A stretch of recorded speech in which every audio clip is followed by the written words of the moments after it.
देखिए, तो ये खस्ता कचौड़ी बन के तैयार हो गया है और बिल्कुल ही वही वाला खस्ता कचौड़ी है जो कि शादी ब्याह में पार्टी वार्टी में हम लोग खाते हैं ना।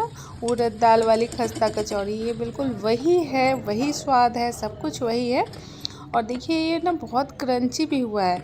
बस अंतर ये है कि मैंने इसमें ना मैदे की जगह पे आटा, जो गेहूं का आटा होता है ना, वही यूज़ किया है। और देखिए ना कितना खस्ता हुआ है, मतलब बिल्कुल क्रंची हुआ है। देखिए ये मैं तोड़ के आपको दिखा रही हूँ, कितना यम्मी लग रहा है ना। तो चलिए बनाते हैं ये खस्ता कचौड़ी। इसके लिए मैंने लिया है गेहूं का आटा, जो कि 1 कप मतलब अप्रोक्सीमेटली 250 ग्राम के करीब में आटा है। इसमें मैंने क्या किया है कि स्वाद अनुसार नमक डाला है और आधा कटोरी के करीब में देसी घी पिघला के मैंने इसमें डाला है। और अब हम कर रहे हैं मोयम। इसका मोयम का तरीका ये है कि हमें अच्छे से दोनों हाथों पे ले लेके आटा को रगड़ना है घी के साथ। और एक टाइम मतलब कम से कम 5 से 10 मिनट ऐसे मलने के बाद ना आप आटे को हाथ में उठा के देखिएगा, ये बिल्कुल ना लड्डू के जैसा शेप में इकट्ठा हो जाएगा एक जगह। तो जब लड्डू के जैसे हाथ में इकट्ठा हो जाए ना, समझ लीजिए कि मोयम तैयार हो चुका है। अब हम इसे गुनगुने पानी से गूँधेंगे। तो चलिए आटा गूँध लेते हैं।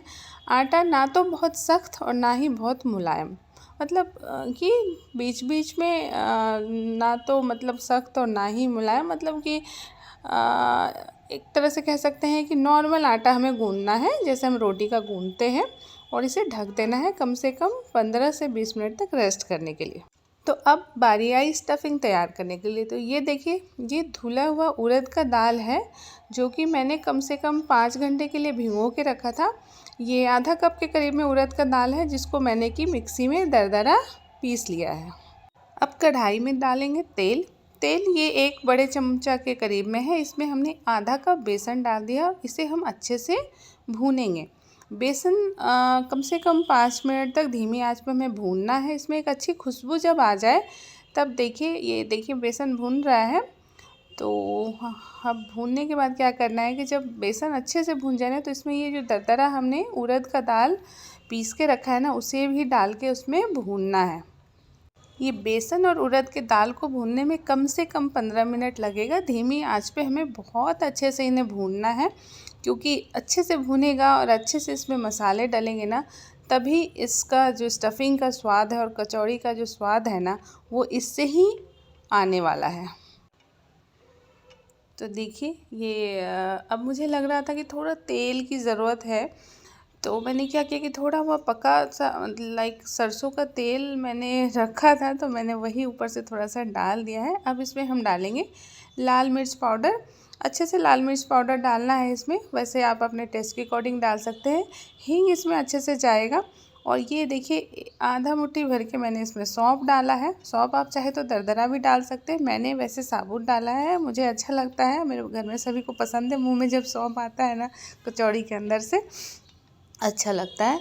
और ये हमने डाला नमक। अब इसको देखिए ऐसे ना दबा दबा के अच्छे से हमें भूनना है, मतलब कम से कम 15 मिनट से आधा घंटा तक धीमी आंच पे इसको भूनना है। और तब तक भूनना है ना, मैं बता रही हूँ, आप ना चमचे से उठा के देखिएगा, जब कढ़ाई में आप ऊपर से डालिएगा ना स्टफिंग को, तो वो आवाज़ होगी दाल का ना, कड़कड़े से ही आवाज़ आएगी। इसका मतलब कि अब स्टफिंग तैयार हो चुका है। तो चलिए अब आटा भी तैयार है और स्टफिंग का जो मटेरियल है वो भी तैयार हो गया। तो अब क्या करते हैं, हम छोटी छोटी लोइयाँ बनाएंगे और उसमें ऐसे बीच से गड्ढा करेंगे और उसके अंदर ये हम जो स्टफिंग है बेसन और उड़द दाल की, उसको भरेंगे।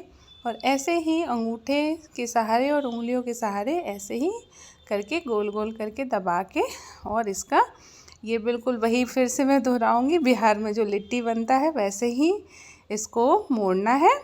और फिर इसको थोड़ा सा कचौड़ी का आकार दे के ऐसे हाथों से दबा दबा के अच्छे से तैयार करनी है आपको ये कचौड़ियाँ।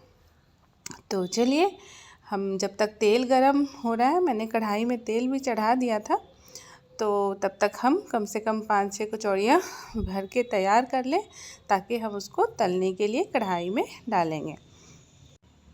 तो ये देखिए ऐसे करके आप धीरे धीरे पहले कचौड़ियाँ तल लें। और तेल जो है उसका ध्यान रखना है कि जब आप गैस पे तेल चढ़ाएं, तेल बहुत खौला हुआ नहीं होना चाहिए, क्योंकि ना अगर बहुत खौले हुए तेल में हम डालेंगे ना तो कचौड़ियाँ ऊपर से तो सिक जाएंगी मगर ना अंदर से उतनी खस्ती नहीं होंगी। अब देखिए तेल गरम हो गया है तो कचौड़ी को हम कढ़ाई में डाल रहे हैं। अब देखिए जो ये कचौड़ी का पिछला हिस्सा है ना, जिधर हमने वो बचा हुआ आटा मोड़ा था, उसको हमें नीचे की तरफ तेल में डालना है।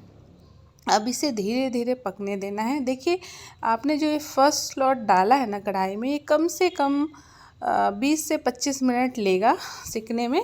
धीरे धीरे आंच पे इसको सेकना है, तभी ये बहुत अंदर से ना खस्ता और कुरकुरा कचौड़ी बनेगा। क्योंकि अगर आप तेज़ आंच पे करेंगे ना तो ऊपर से आपको लगेगा कि हाँ बिल्कुल सिक गया, रेड हो गया है, बट ना वो अंदर से पकेगा नहीं। तो आराम से प्यार से बनाइए। ये कचौड़ी है, टाइम तो लेगा ही, और ये कम से कम 15 दिन तक आप रख के खा सकते हैं। तो फर्स्ट लॉट निकल चुका है, अब हम दोबारा डाल रहे हैं कढ़ाई में। तो वही सेम प्रोसेस करना है, उल्टा साइड से डालना है जिधर से आपने मोड़ा है कचौड़ी को, और वही ये टाइम लेगा कम से कम 20 से 25 मिनट तक। तो आराम से इसको पकने दीजिए। तो चलिए कचौड़ी को सर्व करते हैं आलू मटर टमाटर की सब्ज़ी के साथ। तो कितना यम्मी लग रहा है ना दोस्तों। आपको अगर मेरी ये वीडियो अच्छी लगी तो आप इसे लाइक कीजिएगा, सब्सक्राइब कीजिएगा और शेयर कीजिएगा। अगर मेरे लिए कोई सजेशन हो तो प्लीज़ बताइए।